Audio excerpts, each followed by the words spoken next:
Ryan Reynolds here from Mint Mobile. With the price of just about everything going up during inflation, we thought we'd bring our prices down. So to help us, we brought in a reverse auctioneer, which is apparently a thing. Mint Mobile Unlimited Premium Wireless. How to get 30, 30, bit to get 30, bit to get 20, 20, 20, bit to get 20, 20, bit to get 15, 15, 15, 15, just $15 a month? Sold! Give it a try at mintmobile.com/switch. $45 up front for 3 months plus taxes and fees. Promo rate for new customers for limited time. Unlimited more than 40 gigabytes per month. Slows full terms at mintmobile.com.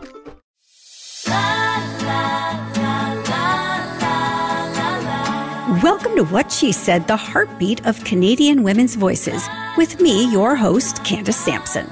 Here we dive deep into the raw, unfiltered stories and triumphs of women from coast to coast. This isn't just a podcast, it's a movement where empowerment and education collide and where mansplaining is shown the door. We're here to celebrate, uplift, and echo you. So get cozy, tune in, and let's embark on this journey together, exploring the rich tapestry of women's lives, their battles and victories, right here on What She Said.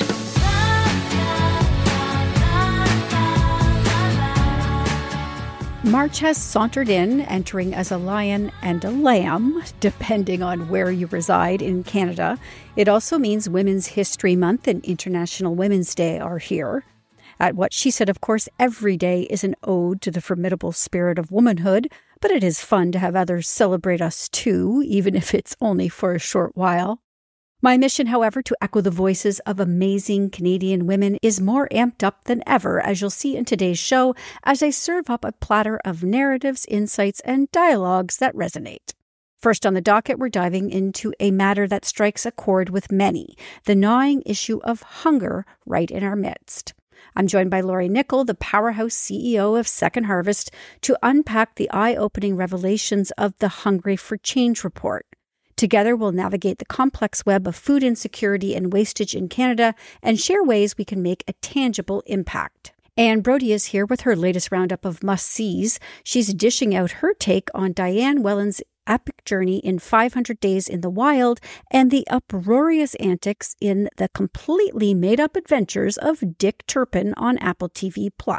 Next is the topic of elder care, a reality many of us will have to deal with. I'm chatting with Elizabeth Payne, a seasoned health journalist who'll share her intertwined personal and professional narrative, shedding light on the imperative of advocating for our senior loved ones within the healthcare system. Rosacea is also on our radar this week, as I'm joined by Dr. Christine Palmay from Care to Know to take a closer look at this prevalent skin concern and the beacon of treatments available, offering hope and guidance to those impacted.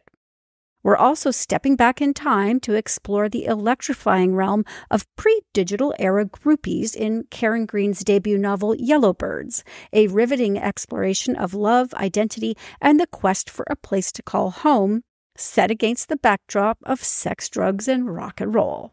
And finally, we'll cut through the clutter of nutrition myths together as Mal Manna from Lady the F Up sets the record straight on what foods are not as healthy as they claim to be and offering guilt-free alternatives. Plus, we tackle the carbs are evil myth once and for all. So settle in and gear up for an hour of stimulating and empowering conversations right here on What She Said. The issue of hunger in our communities is more than just a headline. It's a pressing concern that demands our attention and action. The Hungry for Change report by Second Harvest brings this to the forefront, highlighting the urgent need to address food insecurity and waste in Canada. I'm now joined by Lori Nikkel, CEO of Second Harvest, to unpack the report's insights and look at the ways we can all contribute to making a meaningful difference. Welcome back to the show, Lori. Hi, thanks for having me, Candace. Could you give us an overview of the Hungry for Change report and what prompted Second Harvest to undertake this research? Absolutely. So, honestly, we did the research to better understand what we were what was coming down for us, so to better plan our own business. And so we sent out a survey to all the organizations that we support, and we received almost 1,500 back. And it was really just to understand, okay, what did your year look like, and what are you anticipating, so that we could plan. And it was not shocking. I mean, it's disappointing, again, because it feels like there's just no interventions except for charities that are supporting people. And we saw that there's an 18% increase coming of need for people. So that's like 100,000 people in the city of Toronto alone and over 1 million across the country. And I'm quite confident that that number is conservative because Second Harvest last year supported 4.8 million people, and we're just one of 61,000 organizations. What are some of the most striking findings then from the report regarding food insecurity and waste? I think one of the striking ones was that people weren't anticipating was the wait lists, that people were actually getting turned away. I think there's an assumption that, well, if people need food, then there's places for them to go and it's always going to be there. And that's just not the case. For example, here at Second Harvest, we have a wait list of 74 organizations for our direct delivery route. We can't accommodate them. We just don't have the money to do it or the capacity to do it.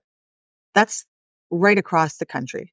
There are organizations that are changing their catchment areas to make them smaller because they can't manage the number of people that are coming in. So they're redirecting them to different organizations that are also at capacity. There's people that are in lineup for hours that end up at the front of the line and there's very little there or nothing there. We just know that there's not enough food, there's not enough money, and this whole charitable food network is at a breaking point, and it's become the new normal. This shouldn't be normal. It shouldn't just be one news day. We should be really outraged by this, that I think it's 1 in 5 people are turning to food charity or will be turning to food charity in the next year. Where does this need for food and waste sort of intersect? Well, I think the important piece is there's more than enough food in this country to feed everybody. We know that. And it's about getting the food to the people in 2 different ways. So really the big issue is people are living below the poverty line. We're in an affordability crisis. Everybody's feeling it. There is no more middle class.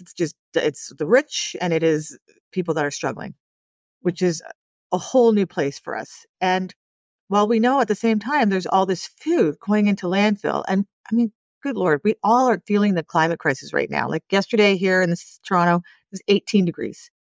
Today it's, minus 17. It's just none of this is making sense. So if we can, for the interim, before, we really would like good policy so people can go shopping with money in their pockets. But while we're having to do this, we have to connect the dots of there's this much food, it's going to landfill, it's a direct contributor to our climate crisis, and there's this many people that are hungry. How do we make sure that they're getting the food that they need? And not just food, right? Like healthy food. Because that's also what you see is as soon as you're food insecure, the nutritional complement of your food just degrades immediately. You're buying food from dollar stores. You're buying food that is overly processed and not fresh, not healthy, because that's what you can afford, which we all know is not good for health outcomes, not good for educational outcomes, social outcomes. It's just not it's a bad news story. Yeah, I mean, I saw raspberries this week at $11. Raspberries. I was shocked. I couldn't believe it. I mean, who would buy them at that price? I don't know anybody, to be honest. So, the waste is huge. What can we do in our own homes? I mean, I know we've talked about this before, but I think we really need to drive this point home. What can we do in our own homes to prevent that waste? I think there's a lot we can do in our own homes. And I think some of it's already happening, quite frankly. And the first thing I always say is buy less food. Just buy less food. Save yourself some money. And now people are in a position where they're forced to buy less food. Some to the extreme, but generally buy less food. Also understand how to store your food. I think most of us didn't really learn how to store our food, but now we actually have this great thing called the internet. So you can know this goes on my counter and this goes in my fridge, and don't put milk on the door of the fridge because it'll spoil faster. And there's a lot of things that people put together that they shouldn't. Like we put potatoes and onions together. Don't, because ethylene gas will make the potatoes, go bad sooner. So there's that. There's always try your hand at different recipes. So we look in the fridge and we go, I don't know what to do with these things. And it's actually not that complicated when you just, honestly, there's an app for everything. Or even Google, you just put I have these ingredients. What can I make? It's amazing what you can find. Can I add in a suggestion? Yeah. I've got to tell you, ChatGPT. Exactly. Go to ChatGPT and say, I have mushrooms, I have broccoli, and I have pasta. What can I make? And it is incredible what it will give you. Exactly. 100%. And also, just, when you're shopping, don't go shopping. Well, obviously don't go shopping when you're hungry, but don't go shopping because you go by the grocery store and you haven't looked in your fridge yet. Like, it's amazing how many times you just go in and you bought the same thing that you're throwing away every week. And let's talk about those best before dates for a minute. Oh, Your favorite thing. yeah. It's, oh my gosh, it's outrageous. I mean, and it's really sad because people are throwing food away because of a best before date. That is an arbitrary date. And they're also struggling to put food on their table. Like, but they believe that this date is gospel and it must be after midnight of whatever the date is, the food must be thrown away. That's simply not true. So there are 5 foods that expire in Canada. They are based on the nutritional complement of those foods. So baby formula, absolutely don't give your baby expired formula. Ensure like meal replacements, absolutely don't give your mom or your grandma that after. Protein bars. So if you're running a race or something, you're going to need those energies, those calories. Absolutely don't eat. I mean, you can eat it after expired, but not if you're running the race. And the other 2 are by prescription only. So don't worry about it. It's not, unless your doctor tells you about it, don't worry about it. Everything else is a best before date. And the rules around best before dates from the government of Canada are, if it has a shelf life of 90 days or less, it requires a best before date. However, we have best before dates on everything. We do. Even the 90 days or less, those are pretty arbitrary dates, right? Like they're very conservative dates. And it is to ensure that product is rotating and being sold and being rotated and being sold. So we have to re-educate ourselves that, trust your senses. Absolutely. We didn't have best before dates in the 70s. That's when they came around. So it's a fairly new phenomenon. Plus, unfortunately, most of our food is so processed, it'll last forever. Yes. Actually, if you've ever seen, I've seen some experiments done with some food. It's in like Twinkies and things it's awful.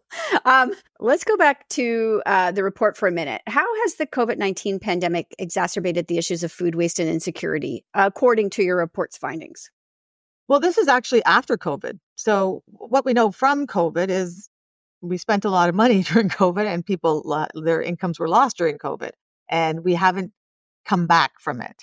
And so we were hoping it was a moment in time where for sure we're going to help people, but actually people were getting more support during COVID. Like CERB was a good thing. It's not good that we have to pay it all back now that people weren't expecting to do that. And that's really impacting people. So what's happening now is just the affordability crisis after COVID, right? That we weren't anticipating, the inflation that we weren't anticipating necessarily. And that's really, decimating communities across the country.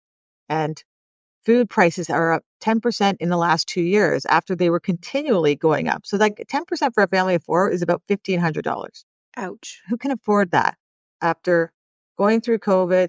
Every year there's a price increase. And even as the prices start to stabilize, they're still at a significant increase. They're not going down. They're just high. And they're still going higher and higher. Inflation is not stopping.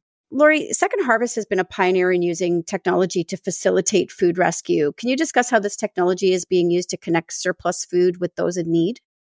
Yeah, absolutely. We want to be as efficient as possible. And the truth is, as an environmental organization, we have trucks in a warehouse, but we don't need that across the country because they exist. There's 61,000 charities. So what we did was create an app which connects a local food business directly with the charity in their local community, which makes the most sense and is the most environmentally friendly. And that has been a game changer for food distribution across the country. So it doesn't matter if it's a small amount of food or a huge amount of food, could be tractor trailer loads, they can connect through this Second Harvest Food Rescue app. And it's really good because it provides safety for the donor, because it will not connect you with an organization that doesn't have freezer or cooler if the product requires that. It doesn't even show up.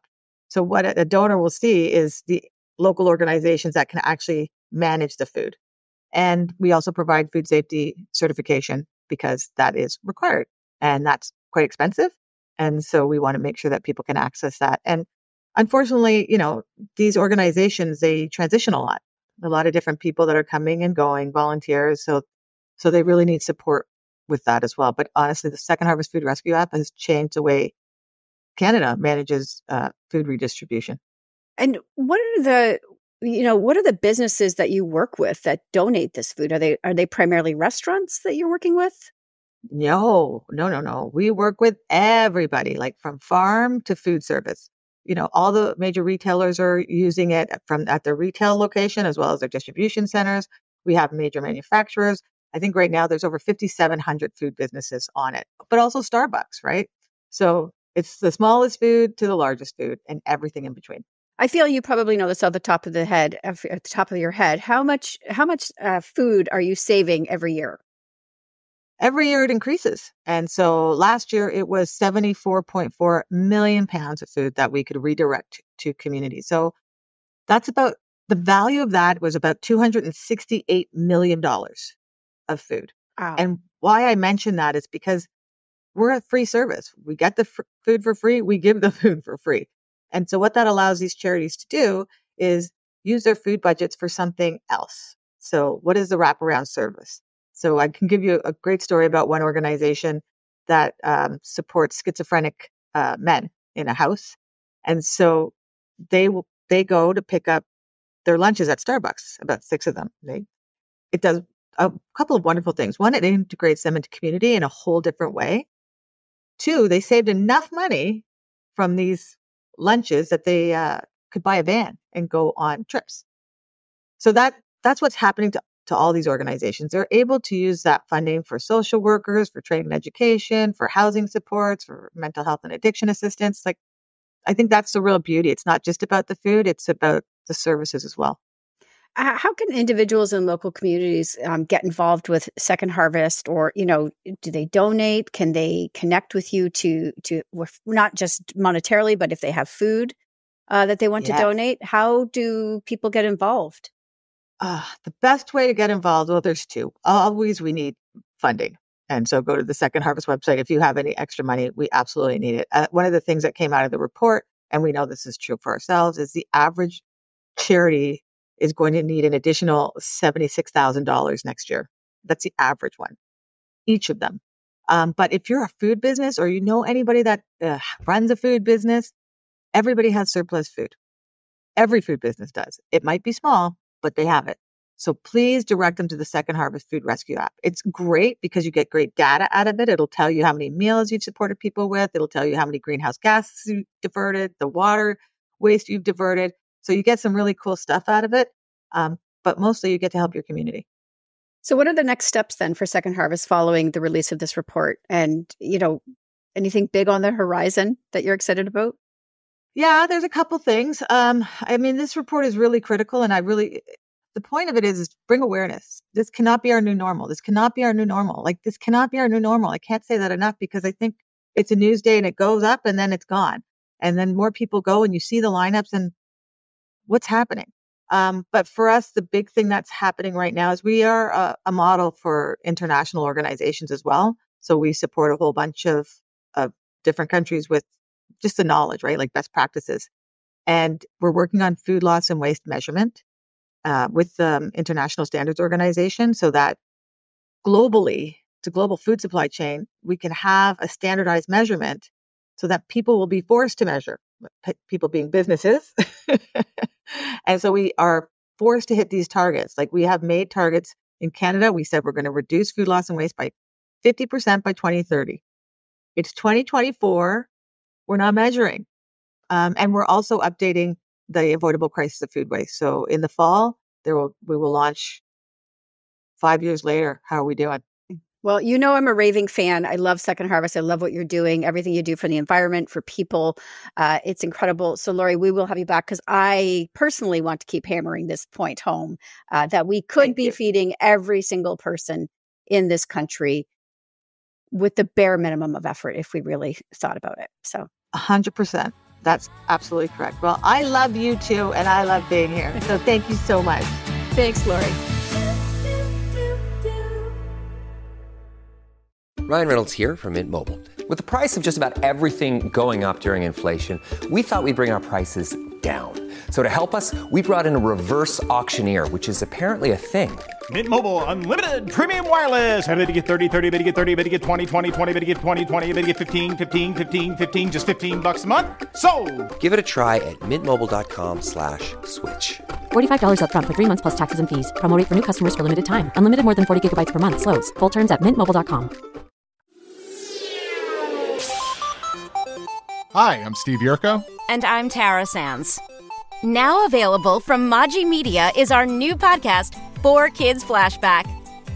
4Kids is the company who brought you the English dub of Pokemon in the late 90s and so many other shows like Yu-Gi-Oh!, Shaman King, Teenage Mutant Ninja Turtles, Kirby, the infamous One Piece dub, and so many more. We'll be talking to the people who worked at 4Kids. Actors, directors, writers, editors, producers, engineers, you get the point. And hopefully get the answers to questions both you and I have about the company. I actually worked there as a voice actor on some of the shows. And I was a kid watching the shows and remember way more than Tara does. And thank God for that. Steve is actually a professional storyboard artist, which gives some really unique insights into anime and animation. Subscribe today wherever you get your podcasts. That's the number 4 Kids Flashback.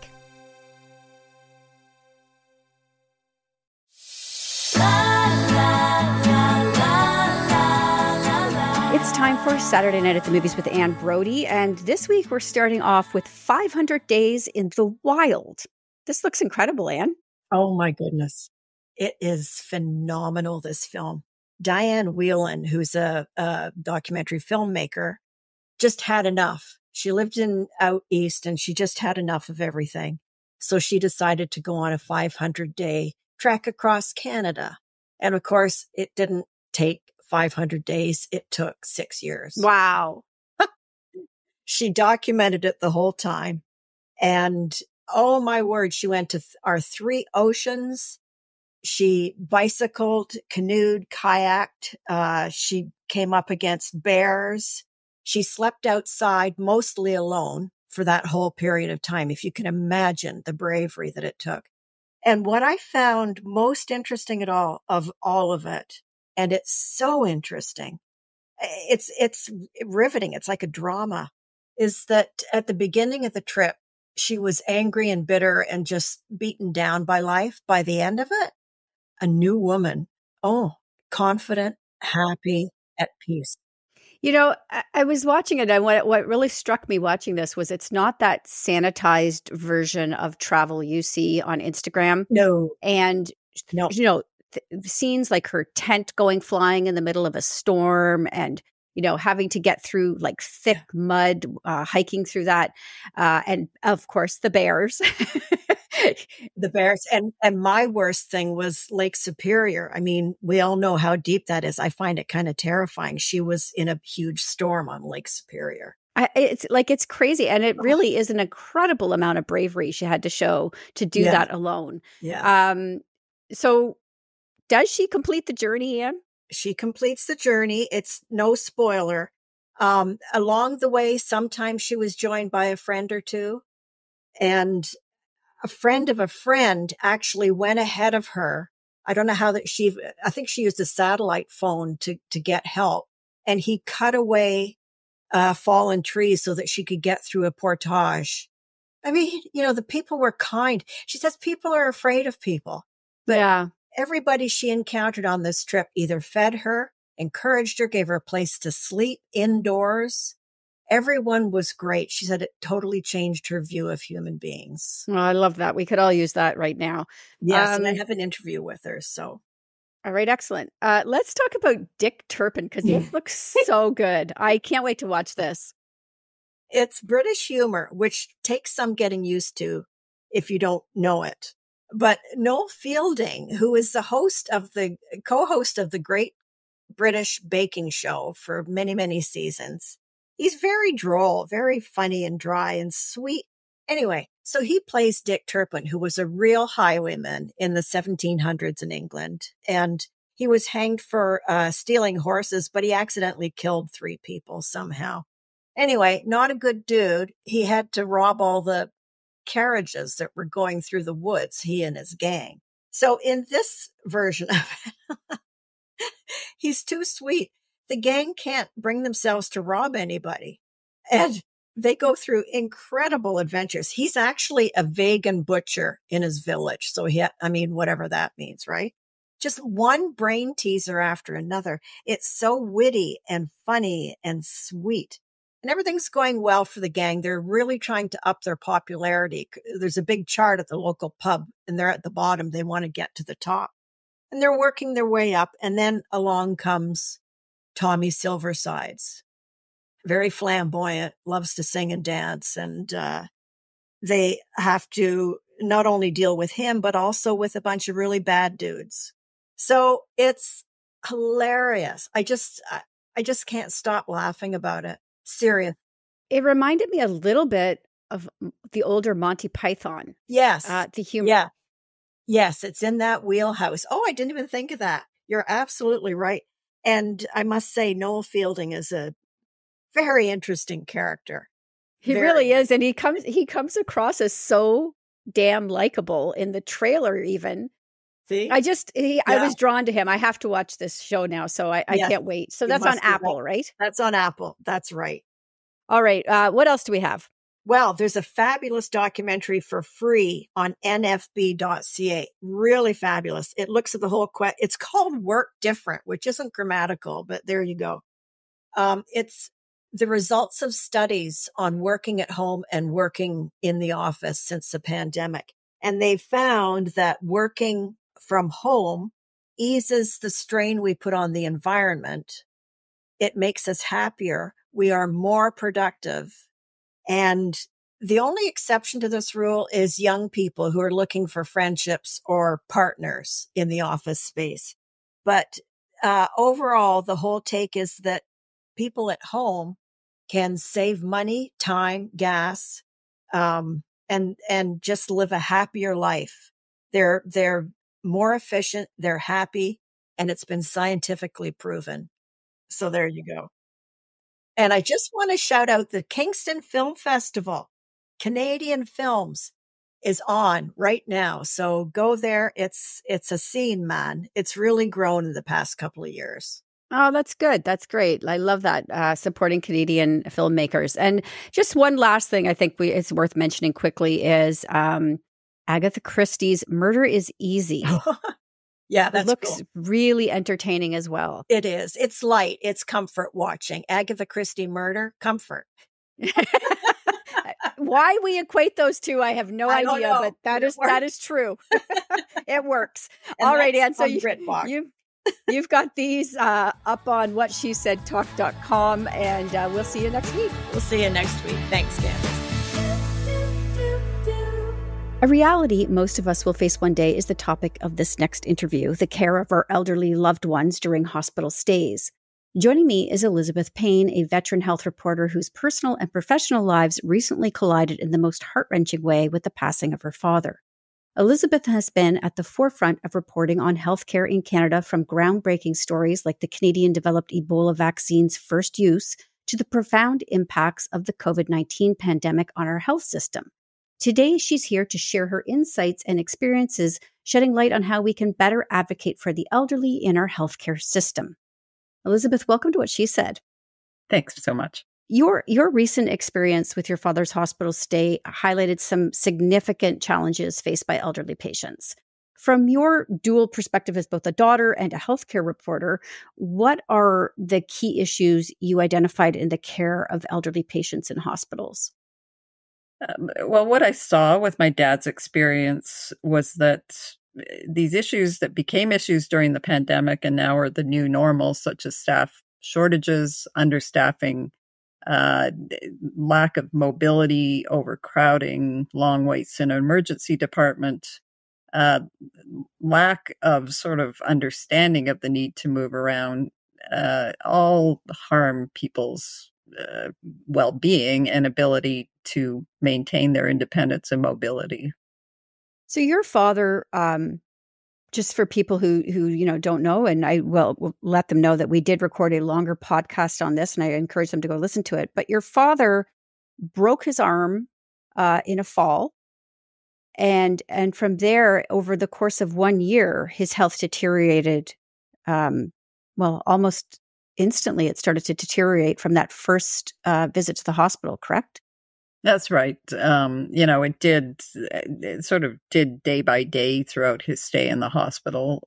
He was independent, elderly, had some health issues, but doing okay. And he was driving the day he fell. But he broke his arm, and then he required a pacemaker. Those two things didn't appear to be huge, but it was the day-to-day in the hospital system that sort of chipped away at his ability to get up and move. I mean, as I read someone else say, they might fix a broken arm, but if you're elderly, you might never walk again. And that was precisely my dad's experience. And this is an all too common scenario, right? An elderly person will fall and perhaps break something and then never leave the hospital again.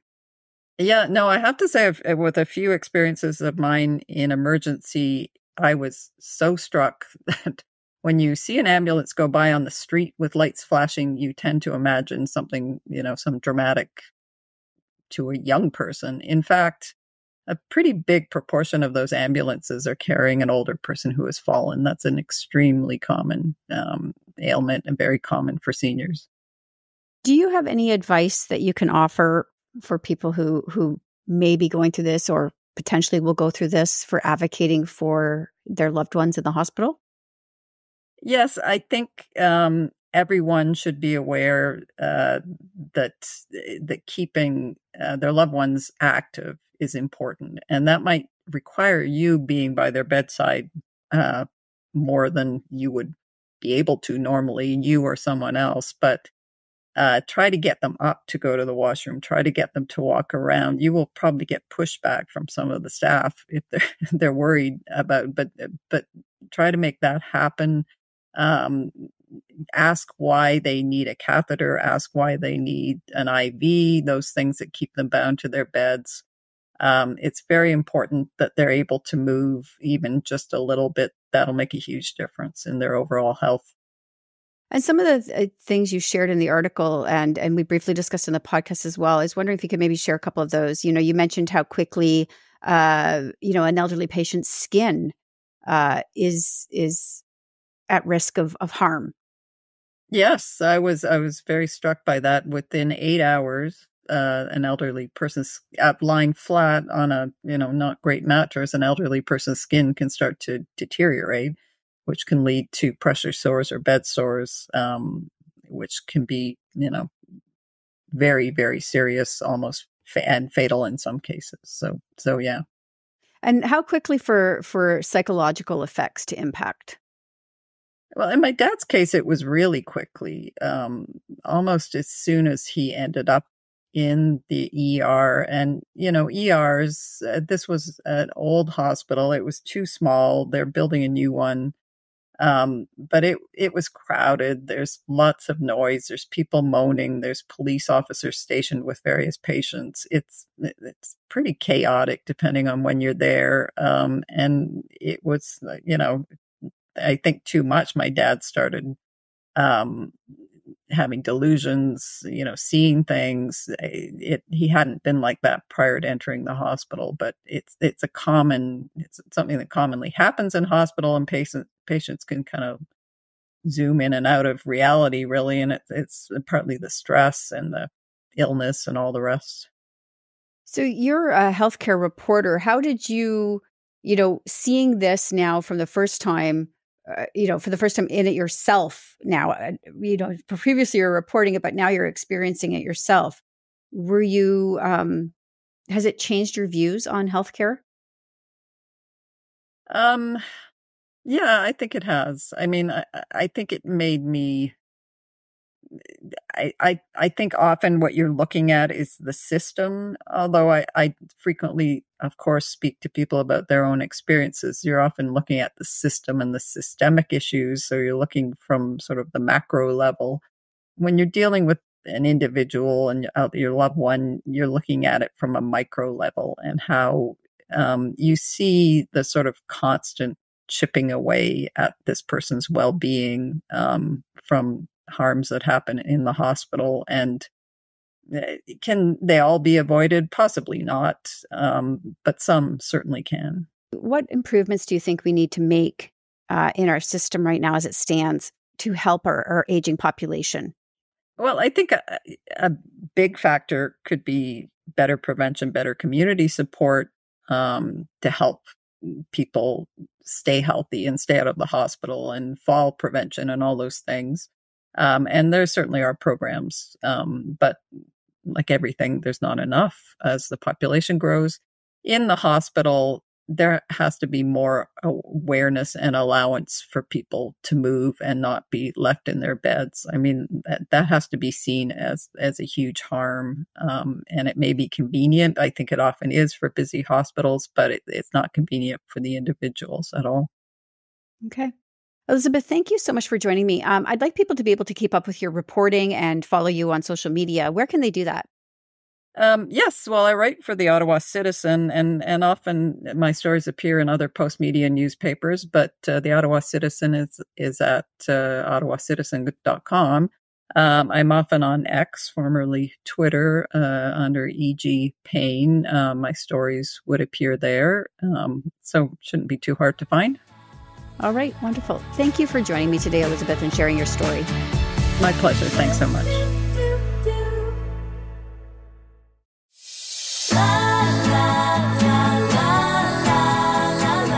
Rosacea is a chronic skin condition that affects more than 3 million Canadians, with a slightly higher prevalence in women than men. It can cause persistent redness, visible blood vessels, and in some cases, acne-like bumps or pustules on the face. Today, I'm joined by Dr. Christine Palmay, a family doctor from Midtown Toronto, who is here on behalf of Care to Know to help us understand this common skin issue and the available treatments. Welcome back, Dr. Palmay. Happy to be here, Candace. Can you start by explaining what rosacea is and how it affects the skin, particularly the middle portion of the face? Yeah, so rosacea is, just to be clear, it's not acne. I'll start by saying what it isn't, often misdiagnosed as such, but it's an inflammatory condition of the skin, typically cheeks and nose area. It can happen on the forehead, on the chest, etc. And exactly what you said, you described it very well. It's almost like broken little blood vessels, a red rash, sometimes can feel warm, but is so underappreciated in how it affects patients and misdiagnosed. You know, acne treatments, while there's a bit of overlap, and to be fair, acne and rosacea often exist together, which adds to even more so to the confusion. But, you know, because people are misdiagnosed or don't understand the condition, they're not being treated. And, you know, the burden of the disease is huge. And why is it more commonly diagnosed in women? Does it have anything to do with maybe the cosmetics we use or skincare products? So, I mean, cosmetics can trigger absolutely a rosacea attack. Other triggers like alcohol, heat changes, and sometimes the triggers are very personalized and differ. But it's really hormonal too. You know, I have a number of patients depending on their menstrual cycle, when they're going through perimenopause, postmenopause, etc. Those hormone fluctuations often also increase the incidence. So obviously there's a very physical side to rosacea, but there's also a psychological side to that. So can you talk about the emotional toll this takes on people? People just are embarrassed, right? They don't go out, so there's social anxiety. You know, there's body image issues, especially in younger patients. You know, we know how acne sometimes affects patients. Well, rosacea is often the same. And I think because patients are often misdiagnosed and not treated appropriately, they never have clearing of the skin. So, you know, it just perpetuates their anxiety and their frustration. Quality life measures, it's actually quite shocking when you look at it. People are depressed, anxious, and like I said, not partaking in life activities. And so treatment options then, I'm going to assume, is a mix between lifestyle changes and medication? Yeah, so the first thing is looking at making a proper diagnosis, right? Understanding the difference. Like I said, you may still have acne that may be treated separately, but you really have to clinch in the diagnosis. Number two, a good skincare regimen. So, I mean, this applies in general. Make sure you are washing, not overwashing, moisturizing, and providing SPF, because sun exposure can actually trigger rosacea, heat changes, etc. Lifestyle changes are interesting because they differ. So finding out your triggers, whether it's alcohol, in some cases, different forms of exercise. I had a patient that had to stop hot yoga because she would just, you know, her rosacea would flare afterwards. So, I mean, that's counterintuitive. You think that yoga would be helpful health-wise, but for her, it was the opposite. Managing stress in a way that makes sense to you. Those are the big ticket items. Sometimes people have reactions after having sulfites or a salty food or chocolate. It's a bit of a search and rescue, though, so you have to spend a bit of time investing in understanding your personal experience. Can rosacea pop up at any time, or is this something we typically acquire or get earlier in life? And it can happen at any time. I mean, typically, like I said, during hormonal shifts. So when a woman's starting her period, during the perimenopausal period, sometimes as you're going into the postmenopausal period, that can happen. I mean, it really, though, can happen at any time. Okay, so if people want to know more then about rosacea and the treatments available, where can they go? Yeah, so the first thing is making sure you're informed and empowered. And like we've always said, misinformation is en masse. It's pervasive nowadays. So caretoknow.ca. It's free. You sign up. There's a website with a plethora of information, not just about rosacea, but other health conditions. Information arrives to your inbox. The most important thing is that there's input from medical experts like myself. The information is updated, right? You always want to make sure you're marching with the times as information evolves rapidly. Credible information is hard to get these days, and your health is so essential. Make sure you know where you're going and browse safely. Just before we end, because I'm more curious now, does rosacea, can you eliminate it, or is it something that will always be with you once you get it? Great question. Thanks for asking. It's a chronic condition, so it has to be managed, which means there are times where it's worse, there are times that they're better. And medications often are geared as such. You know, some medications we use during flares, some are used for maintenance. We have orals, we have topicals in a wide variety. But it is a chronic condition, so don't fatigue. Rally on, and we do have good options available. All right. And of course, you go deeper into this issue on whatshesaidtalk.com, so people can head over there to get more information and find out more about you and Care to Know. So thank you for joining me. Thanks for having me.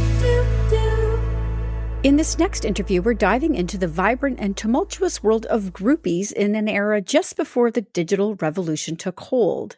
Yellow Birds, the debut novel by Karen Green, takes us on a journey with Kate, a young woman searching for her identity among the eclectic and spirited followers of a band reminiscent of the Grateful Dead.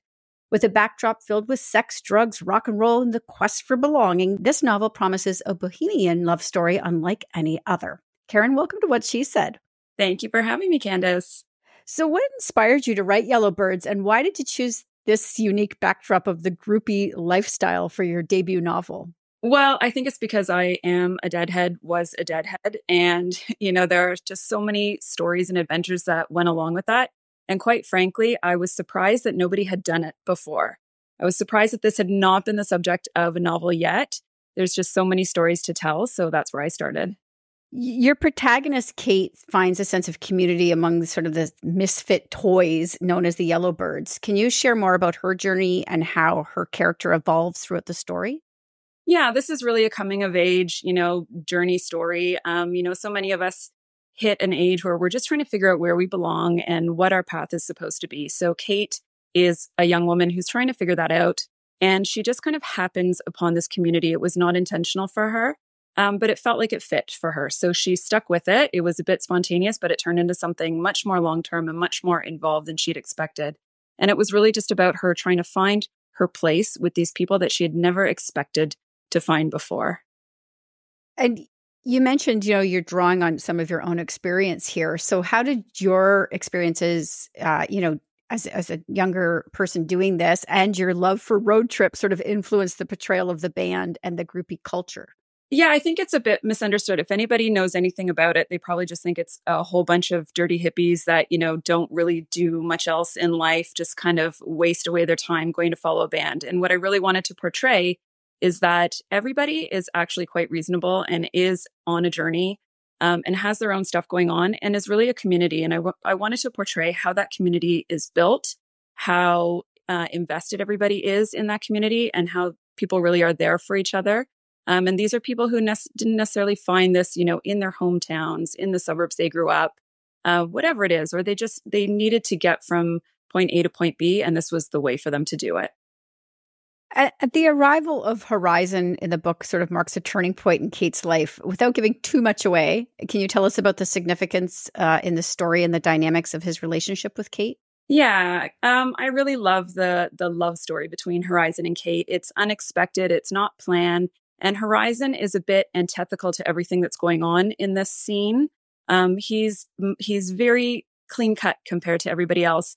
but he's very comfortable in the scene and everybody accepts him. So not only is he a companion for Kate, but he really does show her that it's, be who you are, just be yourself with someone else. And it's a really beautiful thing. And he really teaches her that she can just relax and figure out who she is without worrying about what everybody else thinks. So I really love the journey that they go on together. And the novel looks at, themes of identity, belonging, consequences of our past. What do you hope readers take away from Kate's story and her experience with the Yellowbirds? I really think that, the whole idea of identity is really a big thing in society right now. We're at a bit of a turning point with people, the rhetoric, for better or for worse, regarding identity. And really what this book is about is being who you are, deciding who that is, deciding what your name is, what your journey is, who you are, and deciding that for yourself. So I really hope that people come away with the idea that whoever you are is just fine. And it is okay to try on a few things, and it's okay to experiment. And it's not up to anybody else to tell you who that is. And, times are certainly different from when perhaps you were doing this, as a younger teenager, young woman. Is the groupie lifestyle even a thing anymore in 2024? Is it still something that people can do? Yeah, I think there's definitely a fan culture out there. There's the festival culture. You've got your Coachellas, you've got your Burning Man, all of that kind of thing. The Grateful Dead have moved into several different iterations since 1995 when Jerry Garcia died. I was at a Dead & Company show this summer, and there are still people who cling to this lifestyle. I think there are pockets of communities in North America where you find this more than other places, where, things have kind of stayed the same. But I do think that these closed communities and are really out there. And, the fan communities, I think there's actually a little bit of a resurgence in the fan communities. In one way, the Swifties kind of embody this, right? If we think of this, as a little bit cultish, they do have their leader, their personality that they love and follow. And if the girls could get the tickets, I'm sure they'd go to every show they could. So absolutely. I think the fan culture it's still out there. And, I know you from years ago, and I always thought you were a fantastic writer, but you wrote, essays and poetry. And so did you, to transition to writing a novel, what was that process like for you? Yeah, it was really, I needed the time and space to do it, right? Like, how busy we were back in those days. We had little kids, we had so much going on, and we did still find time for writing, which was a wonderful thing. But I just needed the time and space to do it. And I think that whenever we can award that for ourselves, that it's wonderful, no matter what time of life that is for us, whatever season we're in. And this is the season that I'm in where I can devote that time and the energy to do it. So this is when I did it. Well, I mean, I know from personal experience that your writing is incredibly impactful. So I have not had an opportunity to read the book yet, but I know it will be amazing because your writing is amazing. So where can people find the book, connect with you? And I'm actually keep up with you because I'm positive you're probably already working on the next book. I am. Yep, definitely. So thank you for saying that. You can find the book wherever you love to buy books. It's in all the big places and most of the little ones. You can always request it from your favorite indie store if that's the way you want to go, which I highly support. And, right now I'm trying to stay a little bit off socials because it just is what it is. But you can find me on Instagram, KarenGreen_author. I would love to connect with readers and writers there for sure. All right. Incredible. Thank you so much for joining me today, Karen. Thank you for having me, Candace. Really enjoyed it.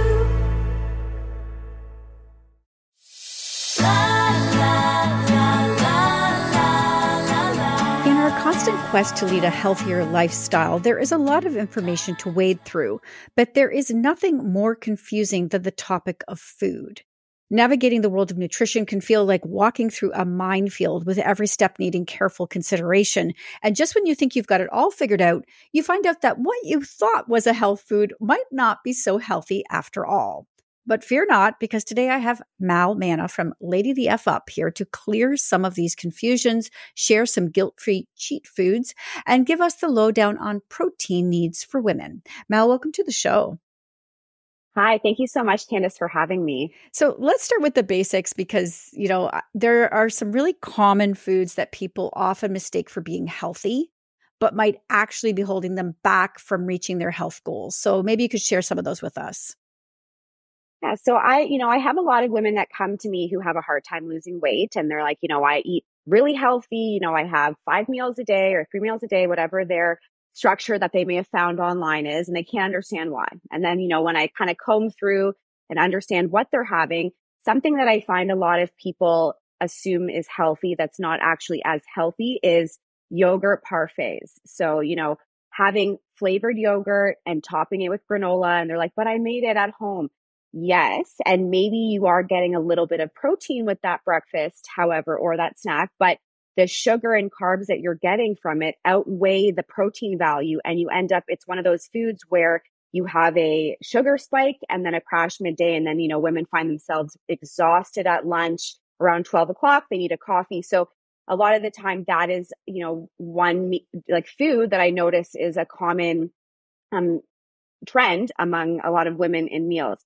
Protein bars, those Pure Life, Costco has like the packages of the pre-made shakes, Fairlife shakes. While yes, you're getting protein in it, you're also getting preservatives that are added. And a lot of people they're not aware there's digestive disturbances with preservatives, and they can't make that connection.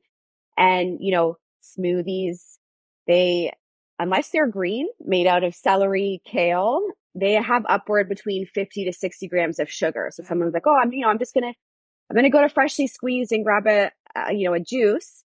But the amount of sugar in that, it's like eating candy.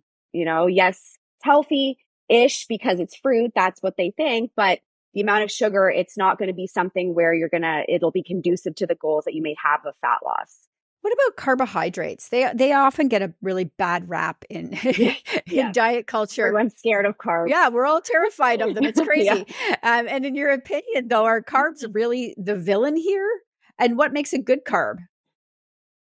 So carbs are not something to be feared of. Processed carbs are something that's not optimal for, a healthy diet.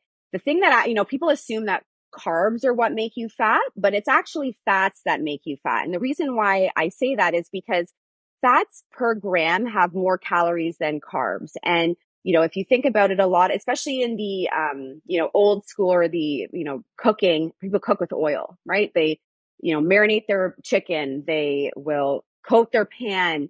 And the excess amount of carb or fat, people end up having, hundreds extra calories at the end of the day being in a surplus. So carbs are not the problem necessarily. We need carbs to be able to, as an energy source and something for fuel. So good carbs are, our fruits and vegetables. You want to try to find carbs that are higher, for fruit, for example, that are higher in fiber, lower in sugar. So berries, raspberries, blackberries, blueberries, strawberries, those kinds of fruits are great.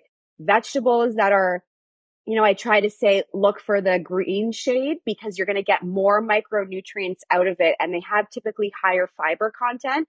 And that's what fiber is very important for a diet because it helps keep you full longer. And then obviously it helps with digestion. But the thing that people, are thinking that are bad are not necessarily all bad. Like, yes, bread is processed, potato chips, these things are processed carbs, and the issue is having it in moderation. So if you're having more of these processed carbs than whole foods, then yes, it's going to contribute to, weight gain at the end of the day, but it's not something to be afraid of. And in fact, a lot of the women that I work with are eating so much carbs and they're like, Mal, I don't understand how I'm eating so much food and I'm losing so much weight. And it's just because it's just such a, a myth that we have to try to break in, this kind of culture.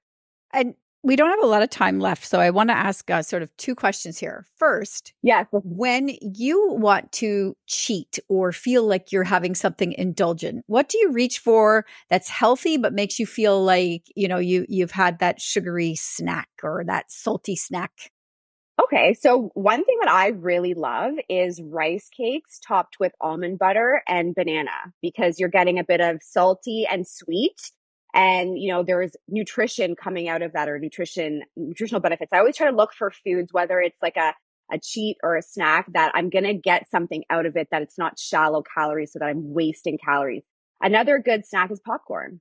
just like a lightly salted popcorn. You can buy them at the grocery store, or you can pop them yourself at home. And that's a really great way to get a crunch and, sweeten it based on with herbs, where it has a lot of good fiber and it's a relatively healthier snack. Those listening right now who are hearing about, Lady the F Up, which I love the name of that, by the way, for the first time. Can you quickly explain how your program works and how it supports women in achieving their health and fitness goals? Yeah, absolutely. So Lady the F Up is an online fitness company based out of Toronto. And our goal is to help women achieve their fitness goals in whatever capacity that means. So we work with women that either have struggled with disordered eating, are overweight, have autoimmune deficiencies, anything that you come to us with, we work to help you become healthier in general. So everything's customized between your nutrition plan, a training protocol. Not everyone has to go to the gym. It's very customized to the need of the individual. And one thing that, allows us to be unmatched, because we are now global, so we work with thousands of women all over the world, is that our end goal is once you leave us and you have reached your goal, the progress that you have made is sustainable so that you can carry on this healthier lifestyle, in the future, where a lot of these diets or these programs, you lose the weight, you gain back tenfold. And, we work with women ages 20 to 70 years old. So we are, a company that wants to empower women to be confident and feel good again through health and fitness. Well, I love it. And it is so confusing. We definitely need a guide through this. So where can people connect with you? Yeah, so you can visit our website at ladythefup.com. We're also available on Facebook. We have our Instagram, Lady the F Up, and it's LadyBThefup. And my Instagram is Coach Mal or coachmal.m__. But if you look at our Lady F Up area, you can book a call with us, and it's a free consultation just to get more information and find out how you can, start working towards a healthier you.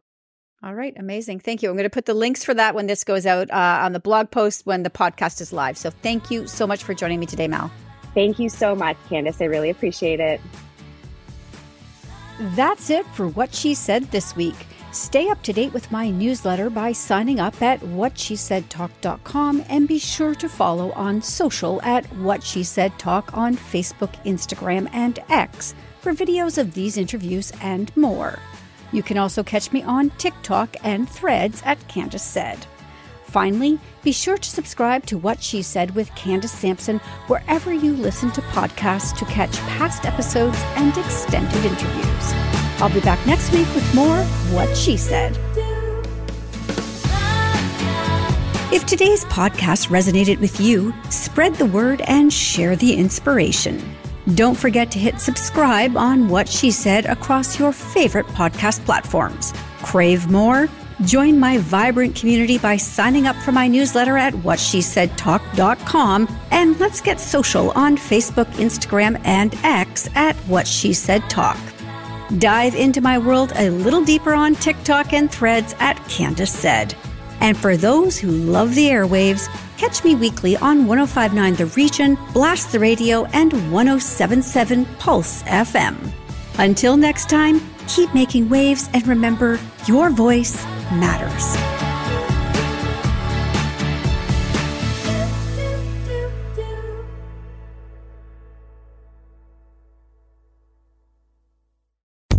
It is your favorite girl.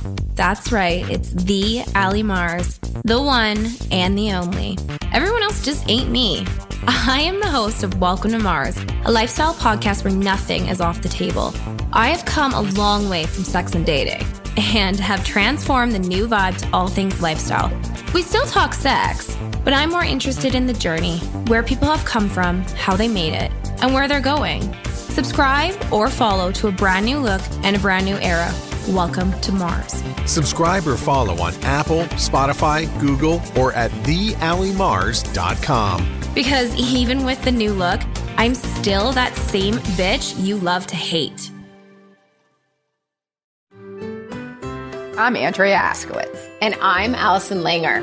And we are the hosts of Writing Class Radio, a podcast, but we are so much more. We have writing classes. So if you are looking for live online classes where you can join a community, write to a prompt, get feedback, and get better, check out all our classes at writingclassradio.com. And listen to our podcast wherever you get your podcasts and at writingclassradio.com. Another Sound Off Media Company podcast.